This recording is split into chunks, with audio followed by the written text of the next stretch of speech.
నెల్లూరు నగరంలోని కలెక్టర్ కార్యాలయం ఆవరణలో వ్యవసాయ శాఖ, ప్రణాళిక శాఖ అధికారులు, అనుబంధ శాఖల అధికారులకు సమావేశం జరిగింది. పంట కోత ప్రయోగాలు, ఈ పంట నమోదు, ప్రధానమంత్రి ఫసల్ బీమాపై అవగాహన సదస్సు నిర్వహించారు. ప్రతి గ్రామంలోని పంటల సాగు వివరాలు తెలియజేసేందుకు ఈ పంట నమోదు తప్పనిసరి అంటూ అధికారులు సూచించారు.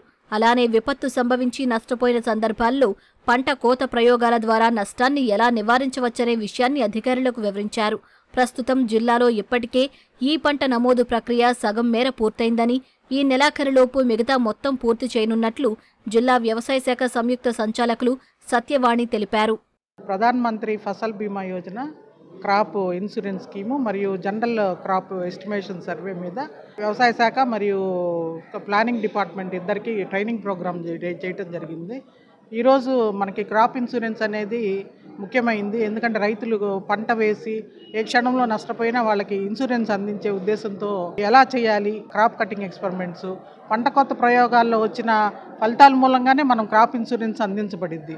మన వాతావరణ పరిస్థితుల వల్ల ఏదన్నా మండలంలో దిగుబడి తగ్గినట్టయితే వాటిని నిర్ధారణ చేసుకొని మనకు ఆ మండలంలోనూ కానీ ఆ జిల్లాలో కానీ మనకి ఇన్సూరెన్స్ అనేది అమలు చేయబడుతుంది. కనుక ఈ పంట కొరత ప్రయోగాలు అనేది ఎట్లా చేయాలి, ఎంత జాగ్రత్తగా చేయాలి అనే దాని మీద మనకి ప్లానింగ్ డిపార్ట్మెంట్లో వచ్చిన డివైఎస్ఓలు, మన సిపిఓ గారు ఎక్స్ప్లెయిన్ చేయడం జరిగింది. అదేవిధంగా మన వ్యవసాయ శాఖ మరియు ఏఎస్ఓ కలిసి మనము ఈ పంట కొరత ప్రయోగాలని 100% చేయడానికి ఈ సంవత్సరం నిర్దేశించుకున్నాము. మనకి పంట వేసే కార్యక్రమం అంటే ఒక గ్రామంలో ఎన్ని ఎకరాల పంట వేయటము అనేది జరిగిందని ఈ పంట ద్వారా నమోదు చేయటం జరిగింది. ఈ పంటలో నమోదు చేసిన రైతులు ఏదన్నా నష్టపోయినట్టయితే ఈ క్రాప్ కటింగ్ ఎక్స్పెరిమెంట్స్ ద్వారా ఆ పంటలో ఆ రైతులందరికీ మనకి ఈ పంటలో నమోదైన ప్రతి ఒక్క రైతుకి నష్టపరిహారం ఇవ్వడం జరుగుతుంది. అంటే ఈ పంటలో నమోదైన ప్రతి ఒక్క రైతు ప్రొక్యూర్మెంట్కి ఖచ్చితంగా అర్హుడవుతాడు. తర్వాత పిఎం కిసాన్కి అర్హుడవుతాడు.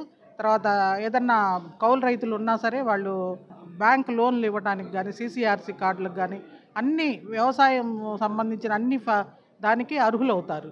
కాబట్టి ఈ పంటలో నమోదు చేసుకొని ఈకేవైసీ అంటే వేలుముద్ర వేసి ఈకేవైసీ చేయించుకున్న ప్రతి ఒక్క రైతు వ్యవసాయ శాఖ ఇచ్చే అన్ని పథకాలకి అర్హులవుతాడు. కాబట్టి ఈ పంట ఖచ్చితంగా నమోదు చేయించుకోవాలి ప్రతి ఒక్కరు. ఇప్పుడు మన ఖరీఫ్ సీజన్లో జరుగుతూ ఉంది. మనకి మొత్తము దాదాపు 49,000 ఎకరాలు మనకు పంట వేస్తున్నారు. దాంట్లో ఒక 20,000 ఎకరాలను మనం నమోదు చేసాము. ఈ నెలాఖరు లోపల మిగతా పంటను కూడా నమోదు చేసి ఈ పంటని మనం 100% కంప్లీట్ చేస్తాము.